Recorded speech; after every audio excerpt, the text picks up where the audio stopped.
This is a civilization restoration file from the year 3026. Have you ever questioned it? Your belief that fat was the enemy? That cutting fat was the path to health. In 1967, the American Sugar Research Foundation paid 3 Harvard scientists. Their paper shifted the blame for heart disease from sugar to fat. Your memory of what healthy eating meant was manufactured and paid for. That paper shaped 50 years of global dietary guidance. While analyzing health data from that era, we found an anomaly. They possessed the most advanced medical technology in history: organ transplants, gene therapy, precision diagnostics. Yet simultaneously, obesity and diabetes rates were rising at a pace that looked almost like a civilizational catastrophe. We traced the root. At the end of the ingredients list on nearly every packaged food, one substance appeared repeatedly. Its chemical name was sucrose. They called it sugar. In 21st century American supermarkets, 74% of packaged foods contained added sugar. Not just candy and cake. Bread, sauces, salad dressing, baby food, healthy cereals, even savory products. It was nearly everywhere, but it didn't always appear under the name sugar. We counted over 60 different aliases on ingredient lists: high fructose corn syrup, dextrose, maltose, dextrin, agave syrup, sucralose, fructose. The list continued. The World Health Organization's recommendation: no more than 25 grams of added sugar per day, about 6 teaspoons. The average 21st century American consumed 77 grams daily, 17 teaspoons, 3 times the recommended amount. So how did this happen? How did a civilization systematically overconsume a substance it knew was harmful for decades? To answer that, we need to trace back to 1967. In 1967, a review paper appeared in the New England Journal of Medicine, one of the most authoritative medical journals of the era. Its conclusion: the primary driver of heart disease was fat, not sugar. This paper shaped nutrition policy and public understanding for decades. In 2016, researcher Kristen Kearns discovered a batch of internal documents in the UCSF archives. They revealed that the 1967 paper was funded by the Sugar Research Foundation, today's Sugar Association. They paid 3 Harvard scientists approximately $6,500 in 1967 dollars, equivalent to roughly $50,000 today, to publish a review reaching that specific conclusion. The 3 scientists never disclosed the funding. There were no mandatory disclosure requirements at the time. The conclusion pointed to fat. Sugar was removed from view. Low-fat became the mainstream dietary recommendation, and low-fat products were often loaded with added sugar.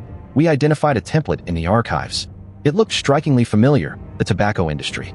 Manufacture doubt. Fund independent research. Lobby regulators. Attack inconvenient scientists. Redirect attention elsewhere. This was a tested playbook. So what exactly did sugar do to the body? When consumed in excess, the liver converts fructose into fat. Insulin is repeatedly secreted in large quantities to handle blood sugar spikes, eventually causing cells to stop responding to it. This is the pathway to type 2 diabetes. Sugar also activated the brain's reward circuitry. Each intake triggered a dopamine release, creating a brief sense of satisfaction. Some animal studies suggest high-sugar diets may activate neural pathways similar to addictive substances, but these findings come from rodent studies and have not yet been fully confirmed in humans. Children bore the heaviest losses in this experiment. Since the 1970s, childhood obesity rates in the U.S. tripled. Vending machines appeared in schools. Children's television advertising was dominated by sugary food and drinks. Nutritionists later described this as addiction by design, targeted at children.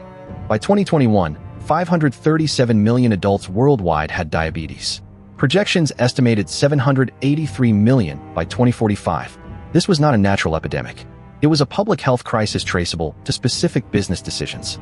Did governments fight back? They tried.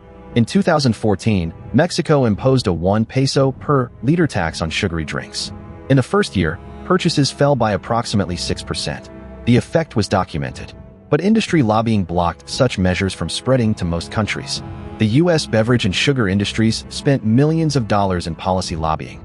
In 2015, Berkeley, California became the first U.S. city to pass a soda tax.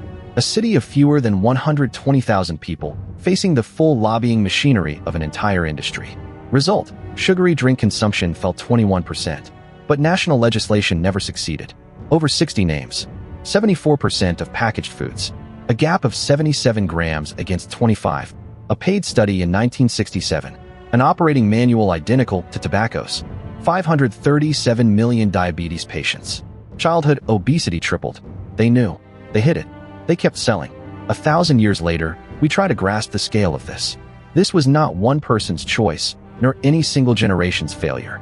This was an industry systematically rewriting science, policy, and daily diet over decades, affecting billions. If you're living in that era right now, pick up any packaged food near you and read the ingredients list. Somewhere on that list, it's there. Maybe not called sugar, maybe called high fructose corn syrup, or maltodextrin, or glucose syrup. But now you know what it is.